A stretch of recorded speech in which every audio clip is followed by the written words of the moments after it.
नमस्कार, good morning India में आप सभी का स्वागत है। मैं हूं शशांक सिंह, मेरे साथ हैं अदिति राजपूत और खबरों की शुरुआत करते हैं अनलॉक 2.0 से जुड़ी खबरों के साथ, क्योंकि 1 जुलाई से अब अनलॉक 2.0 लागू होने जा रहा है। अनलॉक 1.0 के तहत बहुत से रियायतें देखने को मिली, बहुत से ढील दी गई जो लॉकडाउन का दौर रहा उसके बाद। लेकिन अब अनलॉक 2.0 में क्या कुछ रियायतें मिलेंगी वो या कुछ बदलाव जो दिए गए हैं उसके लिए एक दिशा निर्देश जारी कर दिया है गृह मंत्रालय ने। नाइट कर्फ्यू रात 10 बजे से सुबह 5 बजे तक रहेगा अब, तो उसकी जो सीमा है उसको कम कर दिया गया। पहले 9 से 6 था।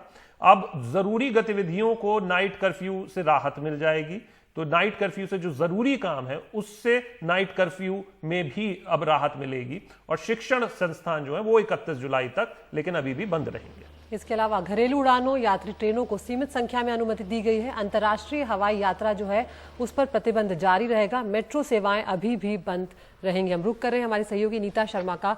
नीता, पिछली बार जब आपसे बातचीत हो रही थी तब आपने बताया था कि किस तरह से अलग अलग राज्य जो हैं उनमें कई सारे जो लोग हैं वो क्वारंटीन में हैं, होम आइसोलेशन में हैं। कई तरह की दिक्कतें यहाँ पर सरकार के सामने आ रही है। इसलिए जब अनलॉक का दूसरा चरण आ रहा है तो रियायतें भले ही कम दी गई हो, लेकिन कोशिश ये है कि सब कुछ सुचारू रूप से चलता रहे।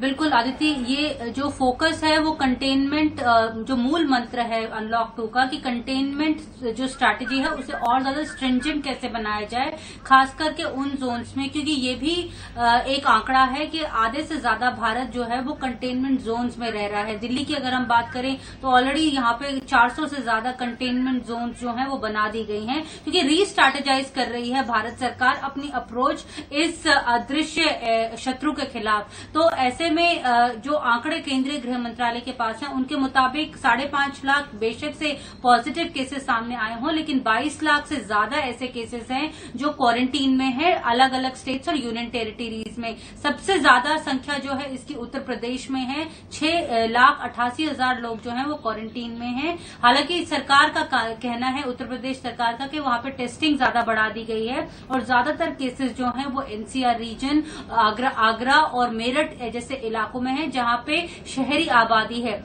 लेकिन अलग दूसरे राज्य भी हैं। महाराष्ट्र दूसरे नंबर पर है जहां पे 5,72,000 के आसपास लोग होम आइसोलेशन में हैं। ये संख्या यूपी से कम है। तो केंद्र की चिंता वाजिब है कि इसलिए उन्होंने ज्यादा फोकस इन सभी राज्यों को बोला है कि आप फोकस कीजिए, स्ट्रैटेजाइज कीजिए कि कंटेनमेंट जोन्स में स्प्रेड ऑफ वायरस को किस तरह रोका जाए। ऑलरेडी उत्तर प्रदेश में हाउस टू हाउस सर्वे जो है वो शुरू कर दिया गया है। मध्य प्रदेश में भी इसकी पहल हमने देखी है। दिल्ली में हमने कंटेनमेंट जोन्स में ऑलरेडी देखा है। बाकी दिल्ली में भी ये जो है वो लागू किया जाएगा। केंद्रीय गृह मंत्री अमित शाह इस बात का आश्वासन दे चुके हैं। क्वारंटीन की अगर हम बात करें तो गुजरात में जो लोग हैं वो 2,38,000 के आसपास है और छत्तीसगढ़ में 1,98,000 है और उड़ीसा में 1,94,000 लोग जो हैं वो क्वारंटीन और होम आइसोलेशन फैसिलिटीज में हैं। जहां तक अनलॉक 2 की बात हम करें तो सबसे बड़ी जो रियायत वो दी गई है कि अब दुकानों में 5 लोग जो हैं वो जाके इकट्ठा जो है वो शॉपिंग कर पाएंगे। ज्यादातर अनलॉक 1 की गाइडलाइंस ही वो फॉलो की जाएगी और अपनी स्टेट्स को इख्तियार दिया गया है कि वो जहां पे कड़ाई करना चाहें वो कर सकते हैं, लेकिन जो लीनियंसी है वो नहीं दिखा सकते। जैसे कि नाइट कर्फ्यू जो है वो 10 बजे से लेकर जो सुबह तक है वो हर जगह जो है वो सुचारू रूप से उसका पालन किया जाना चाहिए। अदिति, बिल्कुल, बहुत शुक्रिया नीता इस तमाम जानकारी के लिए। साथ ही 65 से अधिक के जो बुजुर्ग हैं और 10 साल से कम उम्र के जो बच्चे हैं उन्हें घर में रहने की सलाह यहाँ पर दी गई है सरकार की तरफ से। और साथ ही जो सिनेमा हॉल है, स्विमिंग पूल है और एंटरटेनमेंट पार्क जो है वो अभी भी बंद ही रहेंगे। आज शाम 4 बजे पीएम मोदी देश को संबोधित करेंगे। अनलॉक 2.0 पर वो बोल सकते हैं। पीएम मोदी कोरोना के खिलाफ रणनीति पर बात कर सकते हैं। प्रधानमंत्री 1 जुलाई से शुरू हो रहे अनलॉक 2.0 पर रणनीति क्या होने वाली है उस पर भी बात कर सकते हैं। ये भी माना जा रहा है कि जिस तरह से भारत ने हाल ही में एक बड़ा फैसला लिया है, 59 जो चाइनीज ऐप हैं उन पर भारत ने बैन लगाया है, हो सकता है प्रधानमंत्री उसको लेकर भी कुछ बोलें, क्योंकि लगातार वो आत्मनिर्भर भारत की बात यहाँ पर कर रहे हैं। और यहाँ पर जिस तरह से चीन की जो डिजिटल इकोनॉमी है कहीं ना कहीं उसको लेकर ये बड़ा फैसला सरकार की तरफ से लिया गया है। तो बहुत सारे ऐसे विषय हैं जिस पर प्रधानमंत्री से उम्मीद की जा रही है कि वो कहेंगे, लेकिन देखना होगा कि आज शाम को 4 बजे क्या कुछ उनके संबोधन में होता है।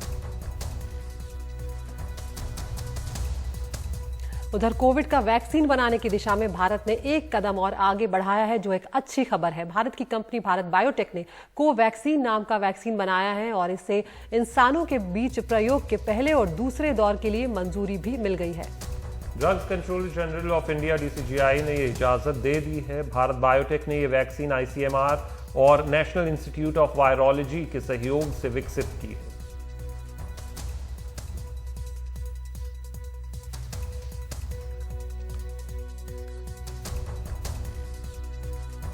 तो जो जानकार बताते हैं कि पहले ये देखा जाता है कि कहीं इसका साइड इफेक्ट तो नहीं है, जो प्री क्लिनिकल ट्रायल होता है तो उसमें सफलता मिली है।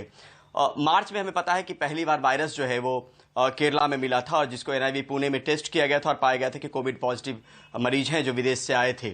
उसी वायरस को ट्रांसपोर्ट किया गया यहाँ पे जो कंपनी है भारत बायोटेक के पास, और तब इनको ये जिम्मेदारी मिली गई थी क्योंकि ICMR का ही विंग है NIV पुणे, और ICMR NIV और बायोटेक के बीच में साथ मिलकर ये जो है वो पूरा काम हुआ है वैक्सीन बनाने को लेकर।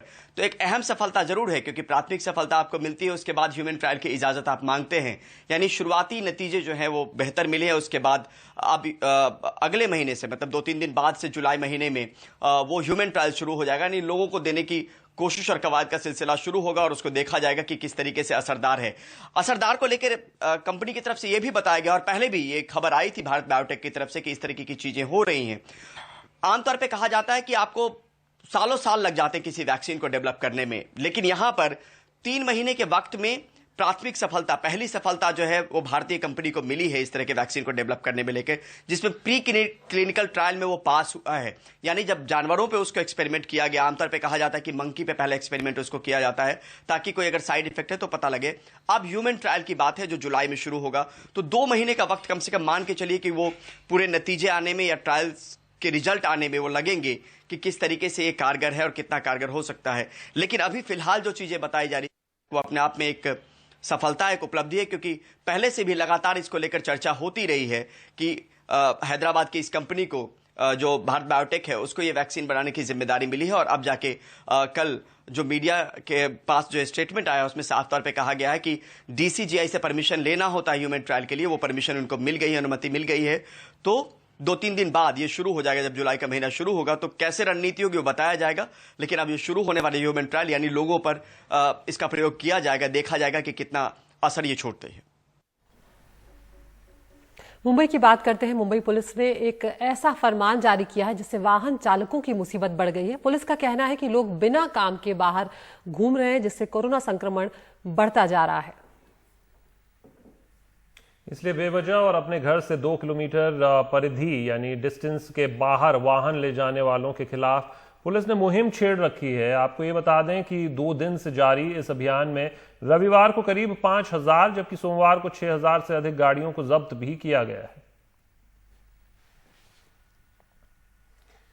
सुनील सिंह हमारे साथ हैं।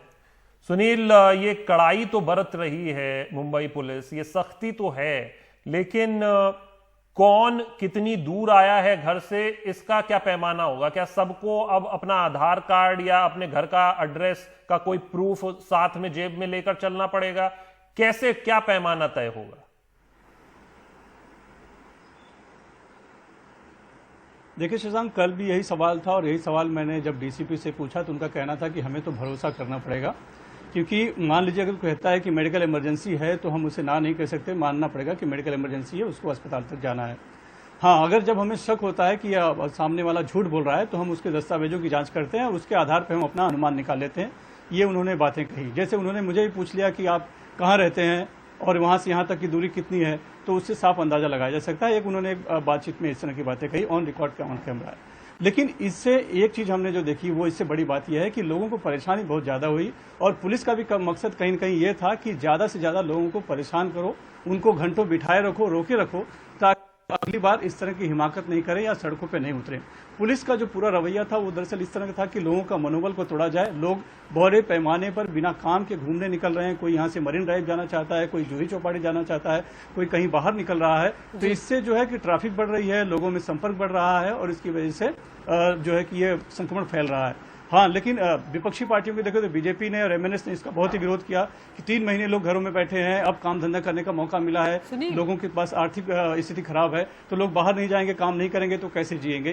बिल्कुल सुनील, लेकिन एक सवाल यहाँ पर ये भी उठता है कि आप चालान काट सकते हैं, आप उन पर फाइन लगा सकते हैं, गाड़ियां जब्त करना थोड़ी ज्यादा सख्ती नहीं हो जाएगी? ऐसे में पुलिस अपनी भी मुसीबत बढ़ा रही है और जनता की मुसीबत भी बढ़ा रही है अगर आप गाड़ियां जब्त करते हैं तो। रखेंगे कहाँ? देखिए, इस कोरोना के इस संकट काल में पुलिस तो पहले से मुसीबत में है और लोग भी मुसीबत में हैं। दोनों की मुसीबतें दरअसल बढ़ रही हैं, लेकिन उनका कहना है कि हमें आदेश है, हम आदेश का पालन कर रहे हैं और कोशिश यही है कि लोगों को अपने घर में रहने के लिए कहा जाए, बिना काम के कोई बाहर न निकले।